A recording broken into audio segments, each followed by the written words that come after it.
Welcome to the final module of Android App Dev.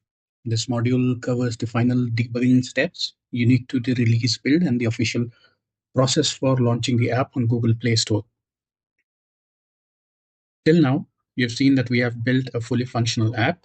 The UI is done, the core logic is in place, the backend is secure, but there's a crucial difference between an app that works on your emulator or computer and the one that is ready for the world. In this session, we will cover the final piece of the puzzle, the last minute debugging stories that you find, which happens only with release builds and step-by-step process of publishing it on the Google Play Store.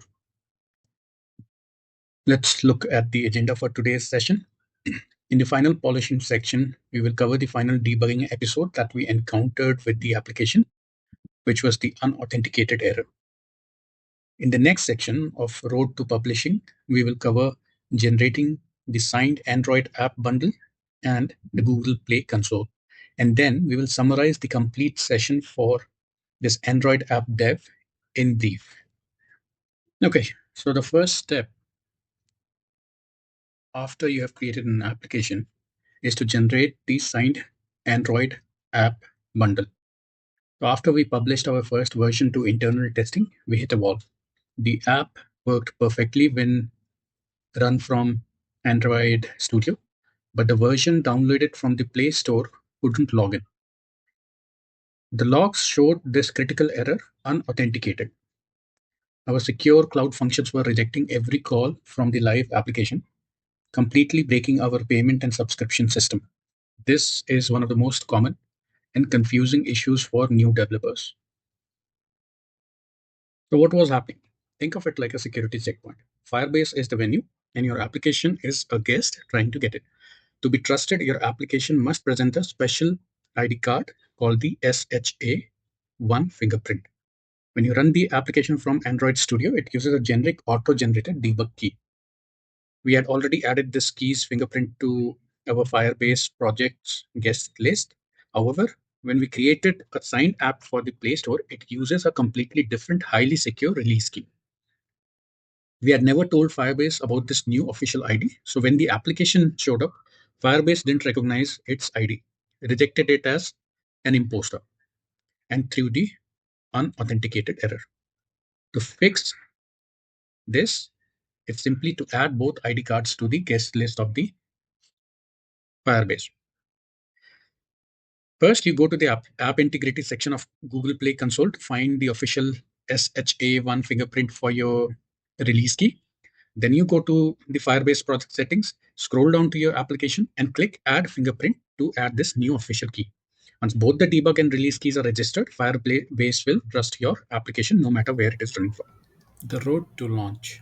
Now let's talk about the road to launch. What are the final steps in your Google Play Store and your Android Studio that you need to do? Now let's talk about the final file that we have created, the Android App Bundle or AAB. This is the modern format that Google recommends. When you go to build, create, sign bundle or generate sign bundle, Android Studio package your entire application into a single AAB file. The reason we use AAB is that it allows Google Play to deliver optimized applications. When a user downloads your application, Google Play looks at their specific device and sends them only the parts of AAB they need, the right screen density, the right language, resulting in much smaller download size per I user. used to spend minutes scrolling through my phone, hunting for that one screenshot, IMG something, WhatsApp, whatever. Nothing made sense. Tried searching bill or receipt, zero results, just chaos. Then I found Find My File. I typed WhatsApp electricity bill screenshot, and there it was. Instant preview, no guessing. Now I can search anything, even untitled stuff. Find My File just gets it. Stop scrolling, start finding. It's on Google Play. Before we move on to the Google Play console checklist, let me remind you how important is the key store file that we just discussed. This file is your permanent unrecoverable identity as a developer. If you lose this file, You will permanently lose your ability to publish any update to your application. You would have to publish a completely new application under a different ID and ask all your users to migrate. You must back this file up in a permanent, safe, incredibly safe location with its passwords so that you're able to generate and publish the changes. There is no recovery process if you lose it. Treat this as important as the sale deed of your house. Finally, you upload your app to the Google Play's console. To publish, you must complete a series of mandatory steps. You've gone through most of these, including setting up the store listing with your text and graphics and completing the policy questionnaires. The two most important are the content rating, which determines the age appropriateness of your application, and the data safety section. This is a legal declaration where you must be completely transparent about what user data your application collects, like email addresses and user IDs and so on, and why you collect it. Honesty and accuracy here are very critical for your application getting approved. Then you submit the application for review.